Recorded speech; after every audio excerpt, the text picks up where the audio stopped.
This story has happened to each of you. Imagine what it's like to be an influential political leader and lose your opponent, followed by the meaning of life. How will you feel, and how will your life change? Watch to the end. This heartbreaking story of Vladimir Putin and Donald Trump has shocked millions of people. It will change your ideas about life. All the characters are fictional, any coincidences are accidental, and the author is not responsible for any consequences. The Fall of Titans. Chapter 1. The Summit. The world watched with bated breath as two of the most powerful men on the planet prepared to meet. Donald Trump, the brash and outspoken former president of the United States, and Vladimir Putin, the enigmatic and calculating president of Russia, were set to hold a private summit in Helsinki. The meeting was billed as a chance to ease tensions between their nations, but behind the scenes, both men had their own agendas. The summit began with the usual pomp and circumstance. Cameras flashed as the two leaders shook hands, their smiles masking the tension beneath. They exchanged pleasantries, praised each other's leadership, and posed for the cameras. But as soon as the doors closed and the press was ushered out, the atmosphere shifted. Chapter 2. The Argument. The meeting started cordially enough, with discussions about trade, nuclear arms, and global security. But it didn't take long for the conversation to turn heated. Trump, never one to mince words, accused Putin of meddling in U.S. elections and undermining American interests abroad. Putin, calm and composed, denied the allegations and fired back, accusing Trump of hypocrisy and arrogance. "You think you can bully the world, Donald?" Putin said, his voice icy. "But you are not as powerful as you believe." Trump's face turned red with anger. "You think you're so clever, Vladimir, but everyone sees through your games. You're a thug, plain and simple." The argument escalated, with both men hurling insults and accusations. Trump slammed his fist on the table, his voice booming. "You've been playing me for a fool this whole time, haven't you? All those meetings, all those promises, just lies."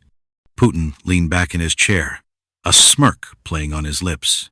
"You were a useful tool, Donald, but tools can be replaced." The words hit Trump like a punch to the gut. For all his bravado, he had always craved Putin's respect, even admiration. To hear himself dismissed so casually was a blow to his ego and his pride. Chapter 3. The Betrayal. The argument reached a breaking point when Trump accused Putin of orchestrating a cyber attack on U.S. infrastructure, causing widespread chaos and economic damage. Putin denied involvement, but Trump wasn't buying it. "I have proof," Trump said, slamming a folder on the table. "Satellite images, intercepted communications, everything. You're not as untouchable as you think." Putin's smirk faded, replaced by a cold, steely glare. "Be careful, Donald. You do not want to make an enemy of me." Trump laughed, but there was no humor in it. "You think I'm scared of you? I'm the President of the United States." "Not anymore," Putin said quietly, "and even when you were never in control." The words hung in the air like a death sentence. Trump felt a chill run down his spine. He had always known Putin was dangerous, but he had never felt truly threatened until now. Chapter 4. The Fallout. The summit ended in disaster, with both men storming out without so much as a handshake. The press was left scrambling for answers, but neither side offered any explanation.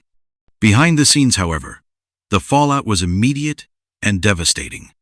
Trump returned to the U.S. to find his political allies turning against him. Leaks from the summit painted him as reckless and unstable, and his approval ratings plummeted. Putin, meanwhile, used the failed meeting as propaganda, portraying Trump as a weak and ineffectual leader. But the personal toll was even greater. Trump, once so confident and self-assured, began to doubt himself. He had always seen himself as a deal-maker, a master negotiator. But his confrontation with Putin had exposed his vulnerabilities, and he couldn't shake the feeling that he had been outplayed. Chapter 5. The Heartbreak. Months passed, and the world moved on. But for Trump, the wounds from the summit never healed. He became increasingly isolated, lashing out at friends and allies alike.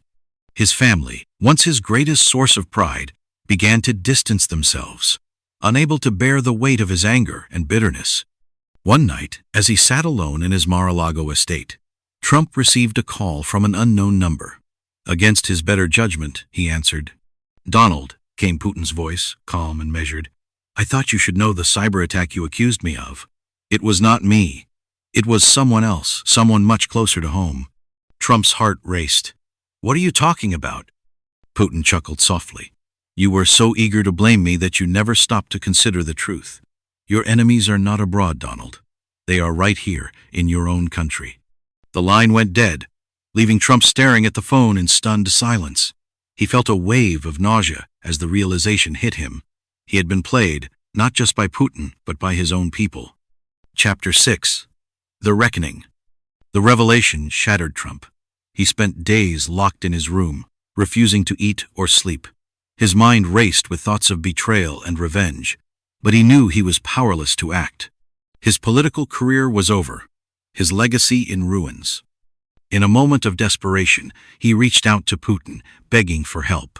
But the Russian leader was cold and dismissive. "You had your chance, Donald," Putin said, "but you were too blind to see the truth. Now you must live with the consequences." Trump hung up, his hands trembling. He felt a profound sense of loss, not just for his career, but for the man he had once been. He had always believed he was invincible, but now he saw the truth. He was just a pawn in a game he could never win. Chapter 7. The End. In the weeks that followed, Trump withdrew from public life entirely. He was rarely seen, and when he was, he looked like a shadow of his former self. The man who had once commanded the world's attention was now a recluse, haunted by his failures and regrets. One night, as he sat alone in the dark, Trump received a final call. It was Putin. "I called to say goodbye, Donald," Putin said. "Our game is over.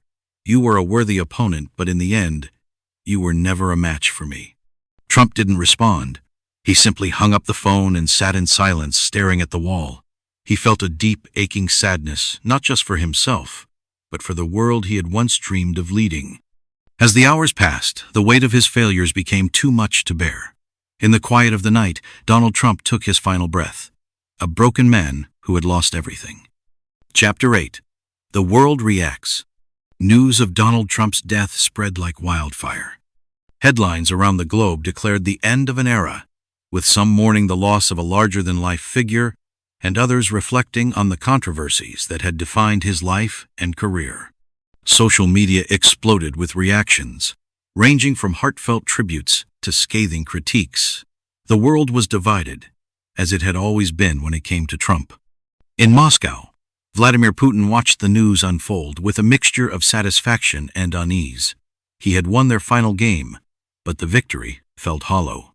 Trump had been a worthy adversary, a man who had challenged him in ways few others had. Now, with Trump gone, Putin felt a strange emptiness. The world seemed quieter, less interesting. Chapter 9.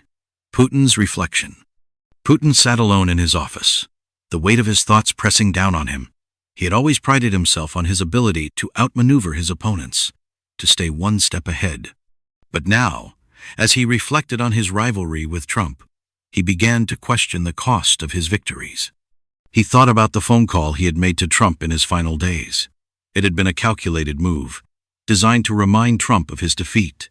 But now, Putin wondered if it had been unnecessary, even cruel. He had always seen politics as a game, but the death of his rival made him realize that the stakes were far higher than he had allowed himself to believe. Chapter 10. The Legacy. As the days turned into weeks, the world began to move on. Trump's death became just another chapter in history, his legacy debated by scholars and pundits alike. But for those who had known him personally, the loss was more profound. In the United States, Trump's family struggled to come to terms with his death. His children, who had once been his closest allies, now found themselves adrift, unsure of how to carry on his legacy. His supporters mourned the loss of a leader they had believed in, while his critics grappled with the complexities of his impact. In Russia, Putin found himself increasingly isolated. The death of his rival had left a void that no one else could fill. He began to withdraw from public life, spending more time in his dacha outside Moscow. The man who had once seemed invincible now looked tired, worn down by the weight of his own power. Chapter 11. The Reckoning. One evening, as Putin sat alone in his dacha, he received an unexpected visitor. It was Sergei, a former intelligence officer who had once been one of his most trusted advisors. Sergei had retired years ago, but he had always remained loyal to Putin. "Vladimir," Sergei said, his voice grave, "we need to talk." Putin nodded, gesturing for Sergei to sit. The two men spoke for hours, discussing the state of the world and the challenges that lay ahead. But as the conversation turned to Trump, Putin's demeanor changed. "I never wanted it to end like this," Putin admitted, his voice barely above a whisper. "He was a fool, yes, but he was also formidable." Sergei nodded, his expression thoughtful. "You played the game well, Vladimir, but games have consequences, and now the world is watching to see what you will do next." Putin sighed, running a hand through his hair. "I don't know, Sergei. I don't know what comes next." Chapter 12. The New Order. In the months that followed, the global political landscape began to shift.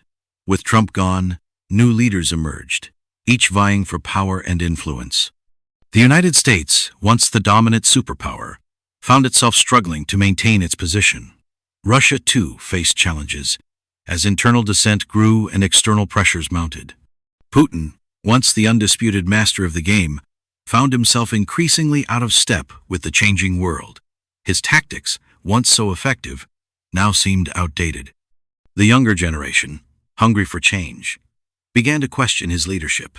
In a rare moment of vulnerability, Putin addressed the nation, acknowledging the challenges they faced and calling for unity. But his words rang hollow, and the people could sense his uncertainty. Chapter 13. The End of an Era. As the years passed, Putin's influence waned. He stepped down from power, retiring to his dacha and fading into obscurity. The man who had once commanded the world's attention was now a relic of a bygone era. In his final years, Putin spent much of his time reflecting on his life and legacy. He thought often of Trump, the rival who had both frustrated and fascinated him. He wondered if things might have been different if they had been able to find common ground, if they had been able to see each other not as enemies, but as men with shared struggles and dreams. But it was too late for such thoughts. The game was over, and the world had moved on. It's a story about legacy, regret, and the unpredictable nature of power, reminding us that even the most powerful figures are ultimately human, with all the flaws and vulnerabilities that entails. The end. What do you think about this story? Write in the comments, subscribe, and wait for the next video. It will show you the true essence of a person who shocks you. If you don't subscribe, you will make a huge mistake.